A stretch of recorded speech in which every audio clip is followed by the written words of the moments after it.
From Korea to Germany. From Alaska to Puerto Rico.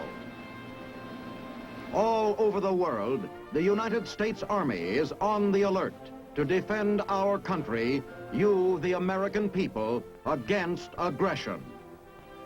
This is The Big Picture, an official television report to the nation from the United States Army. Now, to show you part of the big picture, here is Sergeant James Mansfield. Welcome to The Big Picture. Today, we bring you another in our series of programs dedicated to the soldier who wears the blue badge, America's combat infantryman.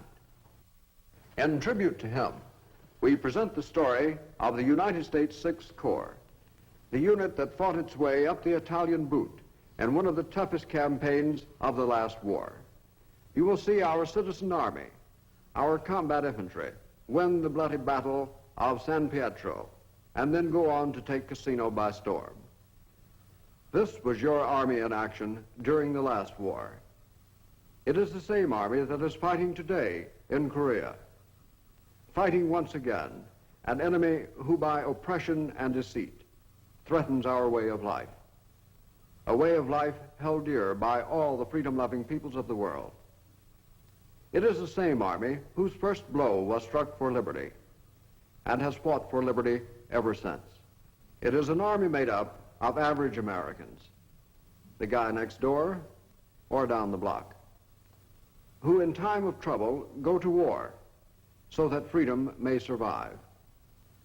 And the backbone of this army is the man with the rifle, the combat infantryman, the soldier who wears this blue badge.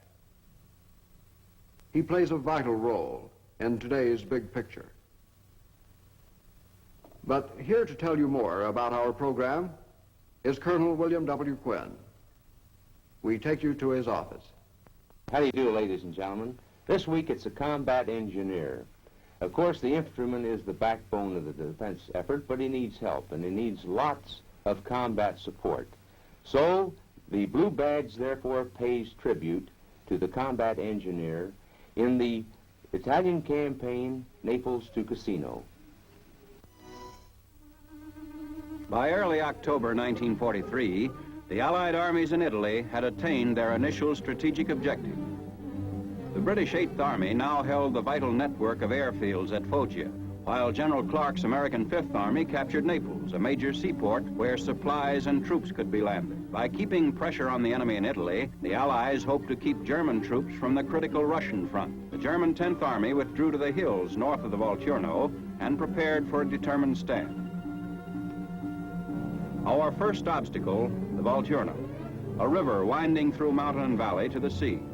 Fall and winter rains can change the Volturno from a peaceful stream to a raging torrent. Many of the bridges spanning the river had been smashed by our aerial bombing.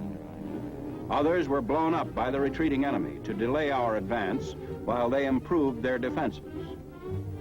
3 days' rain had caused the river to rise 6 feet.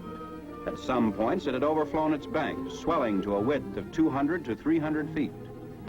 On 8th October, the 5th Army, made up of the 10th British Corps and 6th American Corps, was deployed along the southern bank of the river. The British 10th Corps front extended from the coast to Capua. The American 6th Corps area extended 35 miles east from Capua to the rocky slopes of the Matesa Range. The 46th Division was on the left, the 7th Armored Division in the center, and the 56th Division on the right. The 6th Corps sector at this time was made up of the 3rd Division, the 34th, and the 45th, which would drive down the Calore Valley toward the junction of the Volturno and Calore rivers. Midnight 12th October, the 6th Division struck simultaneously on a 40-mile front. The enemy gave ground. Early the next morning, engineers, wet and cold, still wearing summer issue, fought the rough Volturno.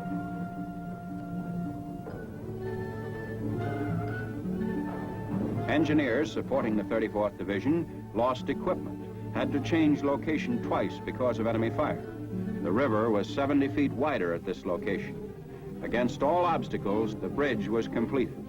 2 days later, 15th October, over our newly constructed span of Triflisco Gap, British Bren gun carriers crossed the Volturno.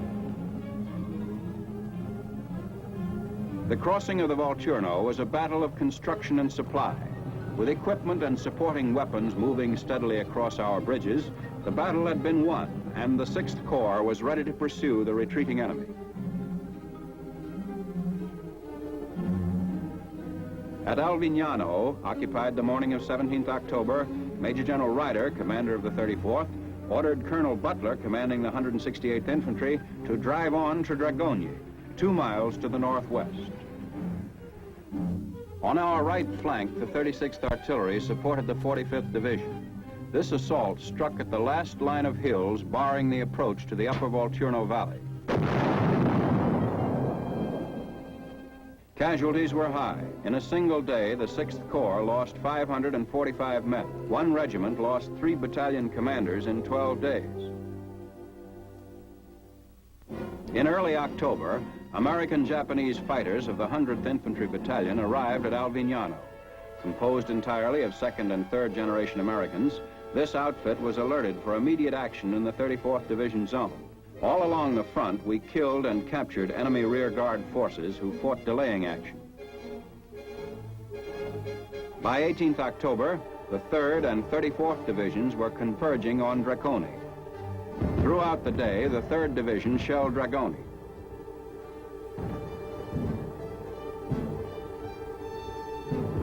The next day, the town was occupied by the 168th without opposition.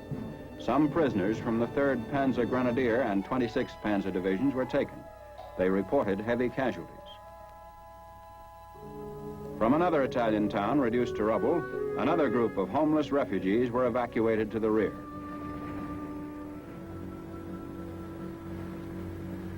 The 45th Division, attacking northeast from Fecchio, advanced to Piedmonte d'Alife, supporting a second crossing of the Volturno by the 34th.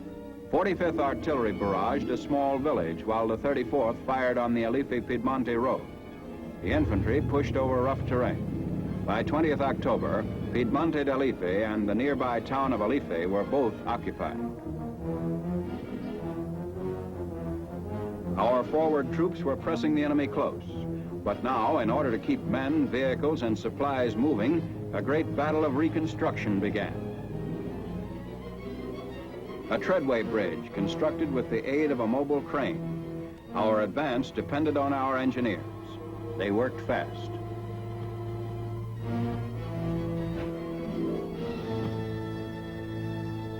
It wasn't only demolitions which faced American engineers.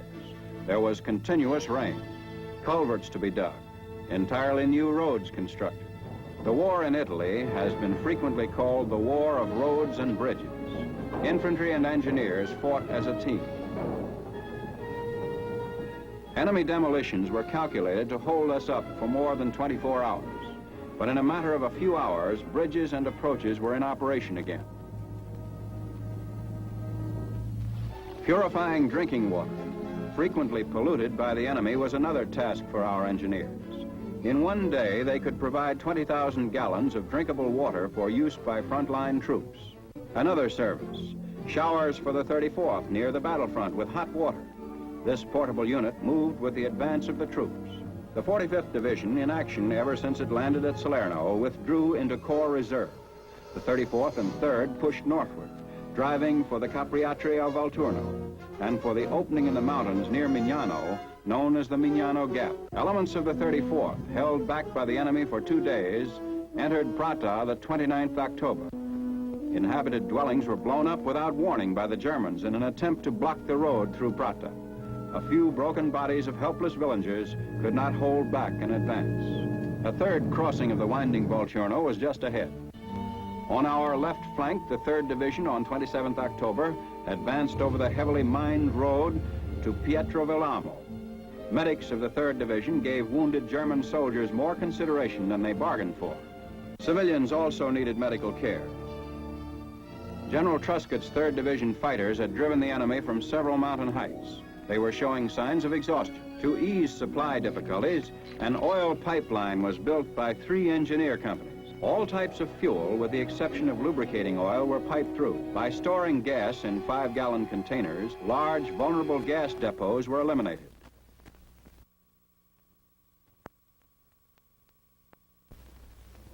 In the Venafro area on 3rd November, the 6th Corps crossed the Volturno for the 3rd time. The 3rd Division continued to press against Mignano. The 504th Parachute Infantry on the right drove high into the mountains and guarded 5th Army's right flank. The 34th Division above Capriati crossed the river north of Venafro. The 45th Division moved up from Corps Reserve through Venafro and drove to push the Germans from the mountains beyond. Once more, our engineers faced the task of bridging the Volturno. Wind and rain continued. On 4th November, the Volturno, lashed by a wind of hurricane velocity, changed overnight into a raging torrent. Against all difficulties, bridges had to be replaced quickly to keep supplies moving. Wherever possible, light vehicles crossed over the riverbed. The November rain came down unceasingly. Bivouac areas became flooded fields of mud. Military operations came almost to a standstill. Roads were stretches of mire that became deeper as we pushed into the mountains. Streams flooded over their banks, washed away temporary bridges and bypasses. All along the front, vehicles bogged down in mud. It was a back-breaking job to drain the almost liquid mud from the roads. The forward movement of men and supplies became slower and slower. In the mountains, water gushed across the surfaced roads and roadbeds were washed out. By mid-November, transportation was almost at a standstill. Precious time lost, which the Germans used skillfully to build a new, strong line of defense. The German winter line in the mountains above Mignano and Venafro. An immediate offensive against this line was impossible. There was too much work to be done behind our line, on bridges made useless by the enemy and the weather, on roads which were constantly a serious problem. Rock quarries supplied tons of crushed stone needed to fill in mud-soaked roads.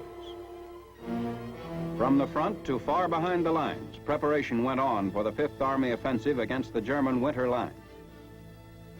In the mountains were miles of trails over which supplies could be carried only on the backs of mules. The average Italian mule could support 220 pounds. 250 mules were required to supply the basic needs of an infantry regiment in the line.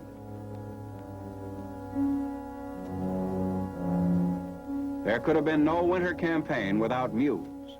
On the flats, our trucks could churn through the mud. On the highest slopes, only men carrying light loads could make the ascent. Between these two extremes, the use of mules was an absolute necessity. After 2 weeks on 1st December, we were ready to attack the winter line. On the right, the 6th Corps with the 34th and 45th Divisions was in contact with the British 8th Army. On the left, the British 10th Corps was made up of the 46th and 56th Divisions, poised to cross the Garigliano River. At this time, a new corps, the 2nd, was brought into the center of the line and assigned command of the 36th and 3rd Division. Attached to this corps were the 1st Special Service Force, highly trained American and Canadian troops, the 1st Italian Motorized Group, and the American 1st Armored Division. This force was concentrated against the Mignano Gap, which we had to enter in order to break through to the Liri Valley, which led to Rome. The Mignano Gap is a narrow valley squeezed between mountain masses, Mount Camino to the south and Mount Samucro to the north, on the side of which is built the town of San Pietro. Like a stopper in this bottleneck, Mount Lungo rises from the floor of this valley.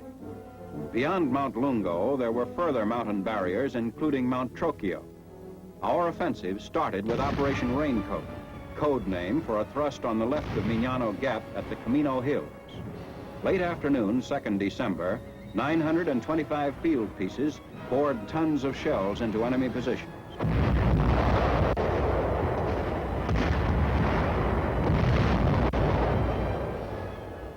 Backed by this strong artillery support, the 1st Special Service Force captured Mount La Defensa and Mount La Rematagna. The 56th Division took Mount Camino. The 36th captured Mount Maggiore. By 10th December, Operation Raincoat was completed successfully. Troops of the 1st Italian Motorized Group moved into the Mignano area to join the 36th Division. This marked the first occasion of Italian soldiers fighting side by side with Americans. It was decided that Italian troops should strike to take Mount Lungo. A Second Corps artillery barrage supported the effort. The Germans were too well entrenched on Mount Lungo. By noon, it was apparent that the Italian assault had failed.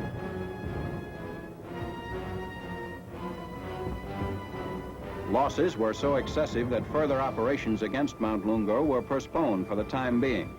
Instead, we decided to take the town of San Pietro at the foot of the mountains. Now, our artillery pounded and repounded the enemy defenses guarding San Pietro.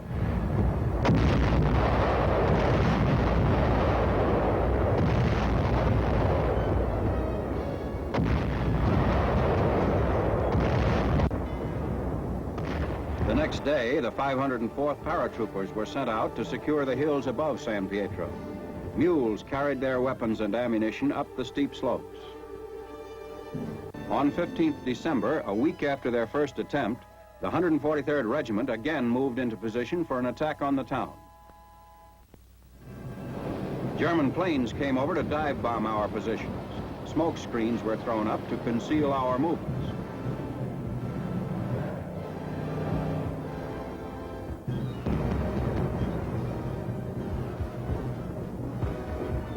On the narrow, heavily mined road to San Pietro, 16 tanks under direct enemy observation led the way for the infantry assault. The lead tank, 3 hours later, reached the edge of San Pietro. Enemy shells fired on the tank, hitting closer and closer before knocking it out. At the end of the day, only 4 of the 16 tanks returned.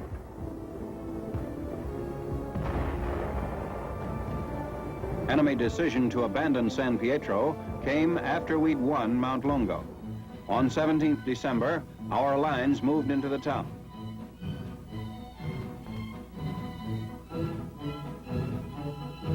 From the hills above, the 504th Parachute troops descended on San Pietro. No matter how hasty their retreat, the Germans never failed to leave their mines and booby traps in the rubble of a destroyed Italian town. Few prisoners were taken in the battle for San Pietro. The German withdrawal was well executed. It was a costly battle.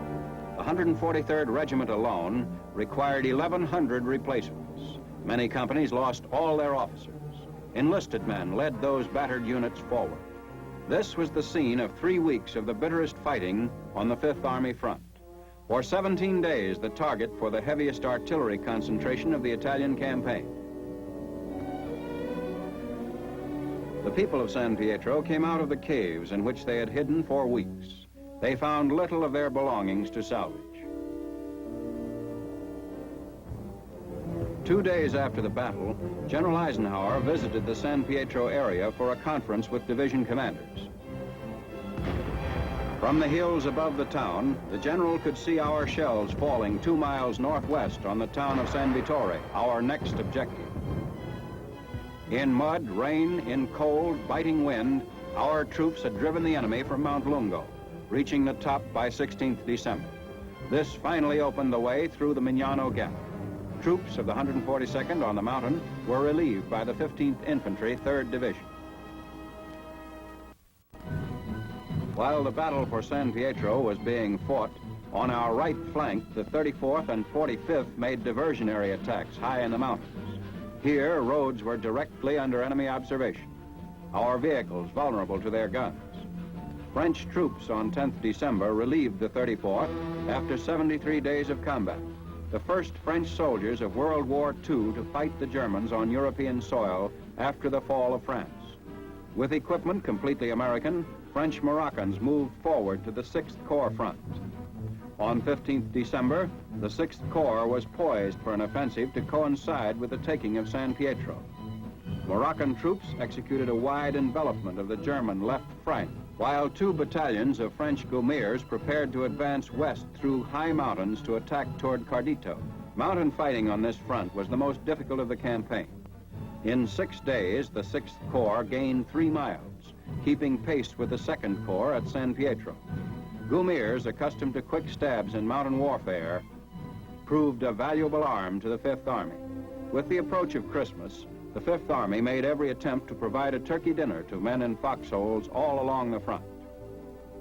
From field kitchens, the dinner, packed in Marmite cans, was brought up the steep roads into the mountains.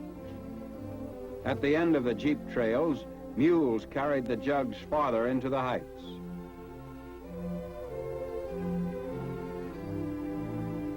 Higher, where terrain was too rough for mules, soldiers brought up turkey and Christmas mail by hand. Christmas Day, 1943, at the front, 45th Division sector. Along the entire Fifth Army front, the holiday of good cheer was celebrated in the cold, desolate Italian mountains.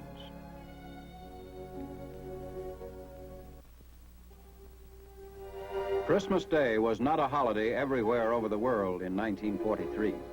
On 28 December, the bodies of 3rd Division dead, killed defending Mount Lungo, were carried down the mountain. Because of the difficult terrain, it was 3 days before they could be brought down for burial. There was a short period of inactivity at Mount Samukro, while the 2nd Corps regrouped forces and brought up fresh troops to initiate the final phase of the Winter Line campaign. On 1st January, the 2nd Corps saluted the new year with an artillery salvo on German defenses guarding San Vittore.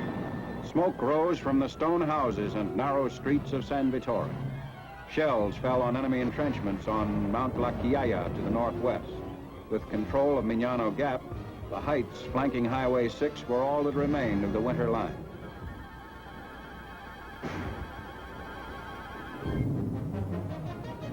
Following the opening attack, 3 more attacks beat against the remaining enemy positions. Water and artillery fire burst out over the entire 2nd Corps front.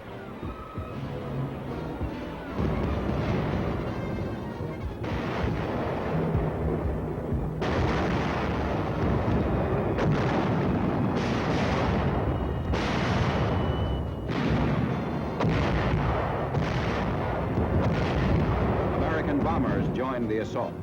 We were smashing into the last strong points of the Winter Line.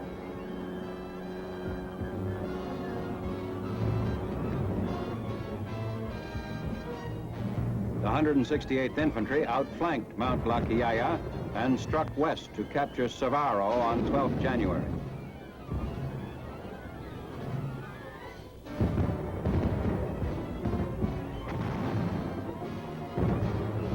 At the same time, the 135th Infantry fought to take San Vittore.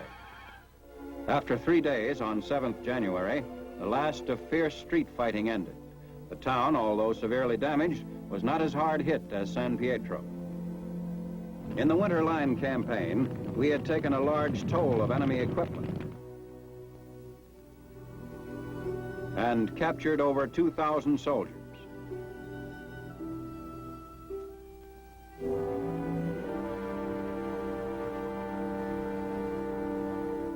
As San Vittore fell, the 6th Armored Infantry on the 2nd Corps left flank drove to Mount Porcia, south of the important Highway 6. 3 German infantry companies of the Hermann Goering Panzer Division were rushed in by the enemy to hold the mountain. Though the Germans created some confusion, our reinforced troops held on to their guns. On 7th January, with tank and artillery fire blazing behind them, our infantry reached the crest of Mount Porcia. 8 days later, our 135th Infantry reached the top of Mount Trocchio, the last height of the Winter Line. Now the 5th Army stood before Cassino, guarding Highway number 6, the road to Rome. Here, tall, cliff-faced mountains like an endless row of fortresses cut across Italy. Around this natural barrier, the Germans built a new line. The main anchor of this line was in the ring of high mountains around Cassino. The town lay at the foot of Monastery Hill. At the top of the hill, overlooking the town, was the historic abbey, founded in the year 529. Built as a refuge for work and prayer, this impressive monument contained many medieval treasures. The Nazis removed for what they called safekeeping. The enemy denied that the abbey was being used for any military purpose whatsoever.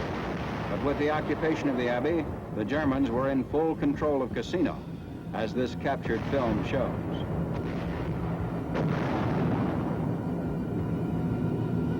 After 2 costly major attacks failed, we could no longer respect the Vatican request that the monument be spared. Leaflets were fired warning Italians to evacuate.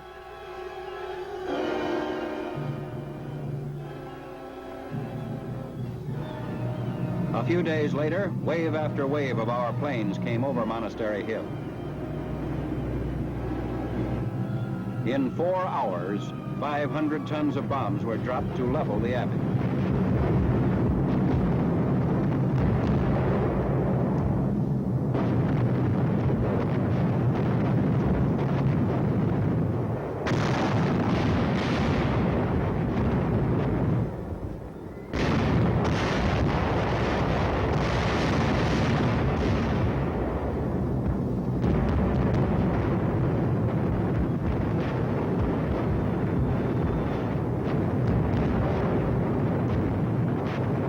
The enemy waited until the bombs stopped falling and our guns were silent, then crawled out of their holes and filtered back into the ruins of the Abbey.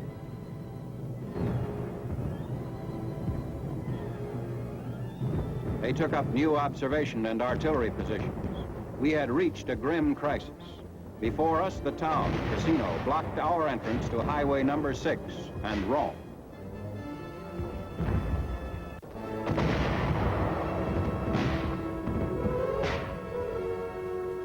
Four months of fighting against almost every obstruction known to warfare.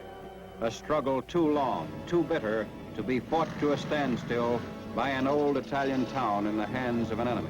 For the Fifth Army advance to continue, Cassino had to be ours, even if it meant blasting the town off the face of the earth.